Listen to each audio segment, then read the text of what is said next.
इस देश के अंदर नारियों को 33% आरक्षण की संसद में जरूरत क्या है?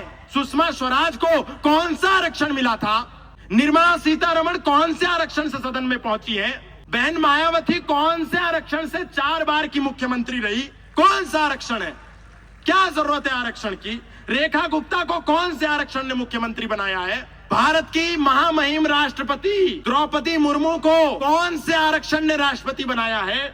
प्रतिभा देवी सिंह पाटिल को कौन सा आरक्षण था? जयललिता को कौन सा आरक्षण मिला था कि बड़े बड़े राजनीतिक दिग्गजों को पछाड़ देकर के वो मुख्यमंत्री बनी? कौन सा आरक्षण था? ममता बनर्जी को कौन सा आरक्षण है कि वो मुख्यमंत्री बनी हुई है? रानी अहिल्याबाई होलकर, जिसके पति का देहांत हो गया, जिसके पिता का देहांत हो गया, जिसके पुत्र का देहांत हो गया, उसके बाद उसने अकेले अपने दम पर उत्तर से लेकर के दक्षिण तक, पूर्व से लेकर के पश्चिम तक, कश्मीर से कन्याकुमारी तक, कच्छ से कच्छार तक, रामेश्वर से केदारनाथ बद्रीनाथ तक मंदिरों का पुनर्निर्माण किया।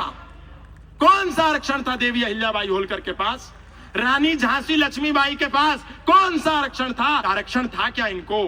कोई आरक्षण नहीं था। लेकिन ये सब नेत्रियां बनी। ये आरक्षण की बात करके महिलाओं को कमजोर करने की बात है। महिलाओं को 33% कोई आरक्षण की जरूरत नहीं है। और मुझे प्रसन्नता है इस बात की कि इस देश में महिला को आरक्षण देना था, उसका कानून बहुमत से गिर गया है। इसकी सबको बधाई। कोई जरूरत नहीं है महिला को आरक्षण की। जितनी नारियां इस देश की संसद में हैं, लोकसभा के अंदर 74 नारियां हैं, राज्यसभा के अंदर 24 नारियां हैं, लेकिन जितनी नारियां हैं, पहले उनसे तो सवाल कीजिए कि नारियों, हमने तुमको संसद में भेजा। इस देश की लोकसभा के अंदर 74 नारियां हैं, लेकिन एक नारी संसद में खड़े होकर के उसके देश की बच्ची लव जिहाद का शिकार हो जाती है। एक महिला सांसद सवाल नहीं उठाती सदन में। प्रतिदिन हजारों बच्चियां गायब हो जाती हैं किडनैप होकर के। एक महिला सांसद सदन में खड़े होकर के प्रश्न नहीं करती।